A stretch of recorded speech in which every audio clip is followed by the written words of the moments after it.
Hello there and welcome back to another review. Today we're going to be having a look at a very, very different film from the Shaw Brothers catalogue. A very macabre, horror, slasher killer film, and that is sort of The Human Lanterns, released by 88 Films. I'd never seen this movie before this release, so I think they actually released it previously, and I think they've sort of I think it was definitely available on Blu-ray, and I think they just sort of re-released it. But I'd never seen this film before, so I just, again, knew nothing about it.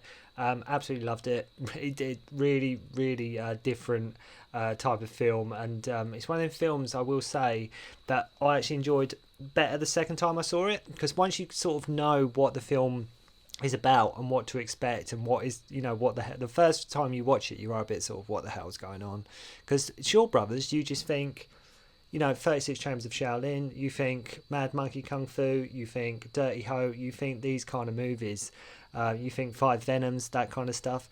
But this is very different. This is very, very different. Human Lanterns, made in 1982. As I say, there is kung fu. Of course, there is kung fu in this, but it's just more macabre in nature. It's very. There's a lot going on with this film. There's a lot to talk about today.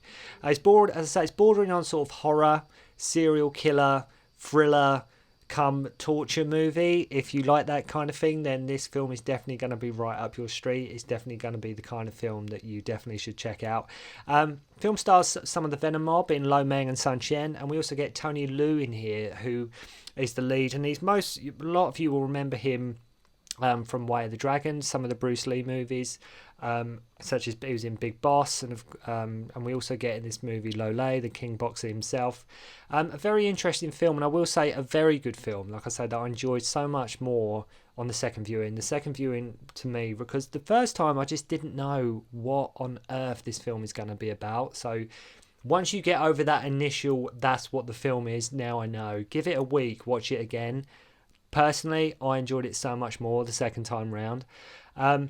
Yes, we had the two kung fu rivals. They've still got that going on, but it's interwoven with the idea of a serial killer wearing a mask who sort of skins alive his victims, mixing it up with things like the Hammer horrors that were sort of going on at the time. So as much as this is a kung fu film, it very much isn't a kung fu film. I wouldn't say Human Lanterns, that is a kung fu movie. There is kung fu in this, but it's more, like I say, a slasher type thriller, and that's what I love about it. It's just something different. It's just something different to the standard norm kung fu movie. It's that elements of horror. Obviously, I'm a big fan of films like Mr. Vampire, Encounters of the Spooky Kind with Sammo. It's so nice. I just love it when kung fu mixes with horror, and this film does that really well. Regardless of the film itself, regardless of actually what's happening in the movie, it is beautifully shot. It is absolutely wondrously shot. If you really watch this film just for some of the angles and the cinematography, it's really well done. It is really, really well done. There is some fantastic long shots and, like I say, cinematography. If you watch it like the whole film, pay attention to that, because it really does look fantastic. What is also interesting in this film, that neither of the protagonists in this movie are that likable. There's two sort of rivals, and neither of them are sort of anybody you can sort of get behind. Neither of them are sort of somebody where you think, okay, that's the good one, because they're both sort of jerks. There's nothing to like. There's no redeeming qualities with our sort of two main leads here. They both have a cross to bear with each other, and are actually kind of, like I say, both jerks. But I think once you realise that you aren't meant to like either, and that they are just there for the plot, and that the film can almost be viewed as almost like a comic book, then the film becomes a lot more enjoyable. It becomes, once you realise, okay, don't like you and I don't like you, but it's just there as sort of as a plot device, and there is sort of a, not redemption, but there is sort of a realisation at the end by one of the characters. But neither of them are that likeable. They're just completely not likeable in the slightest. Quite a lot of wire work in this one, with Kung Fu masters able to leap extraordinary heights with ease. So we get a beautifully shot film, a Kung Fu film, a horror film, all in one. So my advice is to anybody out there, if any of them things appeal to you, watch this one, especially with an open mind, and just really enjoy it. So it opens with no music, which is, you get the Shaw Brothers logo, and then it's just, there's no music at all. There's no, it just, shots of bodies hanging, bones, blades, etc. Really setting the tone of the film for what you're in store. Like, this isn't going to be your usual sort of kung fu movie. This isn't going to necessarily be your usual horror movie. You know, this is going to be that initial opening shot is, you know, it just, like I say, it really does set the tone for what is to follow throughout the film. Then we see our killer, played by Lieh, who wears like a sort of fur with big hair and has like this skeleton mask. You can sort of see it on the cover here. He sort of wears this mask and he's got like this fur on him as well. I mean, you know, I wouldn't want that coming after me. I would definitely not want that coming after me, which is freaky enough. And he's always doing like this weird sort of like insane giggle as well whenever he's putting the sort of the mask on and everything. It's really creepy. I mean, you'd think it probably would look silly, but the way it's done, and it is quite terrifying. You know, it is quite, but like, what the hell is that? You know, does this, like I say, this high pitched laugh. It just doesn't look silly when you think it would. I mean, I just wouldn't want to be anywhere near that if that was chasing me. So then we see Master Leung, who's with his lady, and he's been invited to a banquet by Master Tan. Master Leung, played by Tony. And basically these two are always competing and trying to get the better on each other. Tan brags that he will win the Lantern Festival, then brings out a prostitute that he knows Leung slept with to make him sort of lose face. Obviously, as they leave, his wife is upset and wants to talk, but Leung, so determined to beat Master Tam, goes to Lantern Street to meet Master Soy, who informs him that it's not him that makes the lantern. So even though like his wife has found out that he sort of was with this prostitute, he's not even worried about that. He just wants to beat the other guy. You know, he's like, right, he's determined he's going to beat me in the Lantern Festival. I'm not going to have that. So he goes to find out, goes to Lantern Street to find out, you know, where he can get a good lantern. And he tells him that it's actually Chow Chun Fang, played by Lo, who makes the lanterns. He pays him a visit, and we learn that them two fought years ago. So there is a history between the two. We find out there is a past between the two for the love. Basically a love interest. You know, with obviously Lieh lost in the past. Promises, and Leung promises him fame and fortune if he makes him a good lantern. Like, if you do this to me, I'll promise you can get that. I can't believe it's you. He's forgotten all about it. So Lieh has a grudge against this guy anyway. So, like I say, this guy's really not likable. You know, Leung, you know, he basically promises him that, and he obviously has no idea of the psychological effect that this has done to Lieh. He has no idea that it's driven him completely mad, and he is this, you know, sort of deranged killer that sort of skins people alive. He has no idea at this point that is him, and neither of the two masters have any, like, neither aware of that. And he promises him fame and fortune if he makes him a good one. As mentioned, really well filmed, and the lighting is great, especially on Chun Fang's hideout where Lieh sort of resides. The lighting and the waterfalls and the way it's always sort of dark and thundering, and the lightning, it's very atmospheric. It really does work, and they use the sets to great effect here. In celebration of their arrangement, Leung takes him to like a brothel where the prostitutes come back. One of the prostitute who he's like was meant to be with comes back from the banquet, and she says she's going to be marrying Master Tam. So, you know, she comes back. she comes back, and like the prostitute he was with, so which makes him all jealous. So this prostitute from the past, he's all jealous about this, what's happening. And you just think, you know, can't this guy let it go? You know, why can't this guy let it go? But he's just jealous of Master Tan all the time. Leung is always jealous of Master Tan. So he gets all jealous and annoyed. At one point, his lady asks him what it's about. After all, after all this, she says to him, "What about if after all this, you know, and you've got the better? When it's all said and done, if you're the one bowing to Master Tan, what about if it's you that at the end of this, you are the one bowing down to him?" To which he replies, "I will simply put my sword to my throat." His determination to beat Master Tan doesn't stop. He's like, I would much rather die than see that guy be better than me, that will get one over on me. So again, like I say, this guy just cannot let it go. Just really cannot let it go. Then this masked killer Lieh kidnaps the prostitute and takes her back to his hideout. Very eerie. She offers herself to him, to which he starts carving into her skull.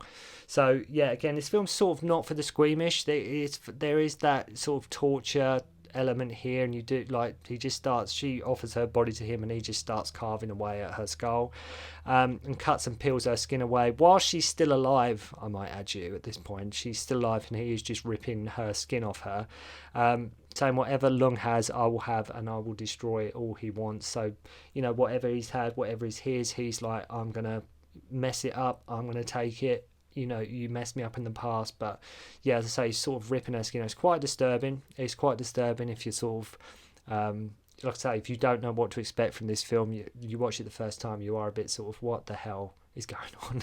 What is going on here? So the cop investigates the disappearance and suspect Lung. He goes to them and says, yeah, I did it, but he didn't. He says, yeah, I did it, it was me, about the prostitute's disappearance, but he says, yeah, I did it, even though it wasn't him, but he says, I was just an accomplice, it was actually Master Tan that was behind it. So he thinks he's got one up on Master Tan there as well. He thinks, okay, yeah, all right, let's get Master Tan in trouble here. Not quite sure what his whole plan was, but that's what he says. Dragging him down with him. I mean, the killer then gets Master Tan's sister. Lieh goes after Master Tan's sister. Meanwhile, a killer turns up who knows Chow Fang, and is tasked to kill Master Lung, hired by Tan. However, he fails, but at the same time, while attempting this assassination, Chow Fang kidnaps Lung's lady. So bear with me if that all makes sense. If I've got all the names right, I'm pretty sure that's what happens. Tan kills the killer, and whilst his men are going, not Lieh, the other killer that he hired, whilst his men are going to dispose of the body, they are ambushed and decapitated by Lieh's character. Their heads being placed sort of outside a tea house, just sort of hanging there. I say Lieh is not one for subtlety in this movie. He is just just skinning people, hanging heads at tea houses and restaurants, and So obviously at this point, neither of the two masters know who the killer is. Neither of them know sort of, well, what's going on here, because like Master Tan's sister's gone, Lung's lady's been, the prostitute's been taken. Well, it's not me, it's not you. What's going on? So Lung and Tan fighters both suspect each other of the kidnappings. They think, well, it's got to be you, and it's like, it's not me, and it's like, it has to be you. So they're getting into an altercation. Both have been fooled, as Chow Fang just wants revenge on Lung, and his whole idea was to just basically cause trouble for Lung. That's all he was trying to do. He was just basically just trying to cause problems and just be a pain in Lung's side the whole time. He was just trying to stir it up, basically, is his whole, what he's trying to do.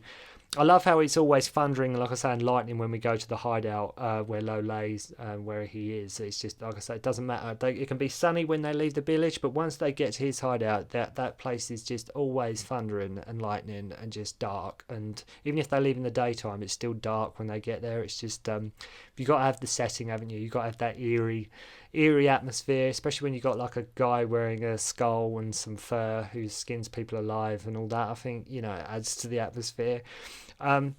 So Lieh plays the part really well. I mean, he even like sexually assaults Lung's wife at one point. Lung finds his wife killed. Tan turns up to actually help. So it's almost like at this point you think, okay, the differences are set aside.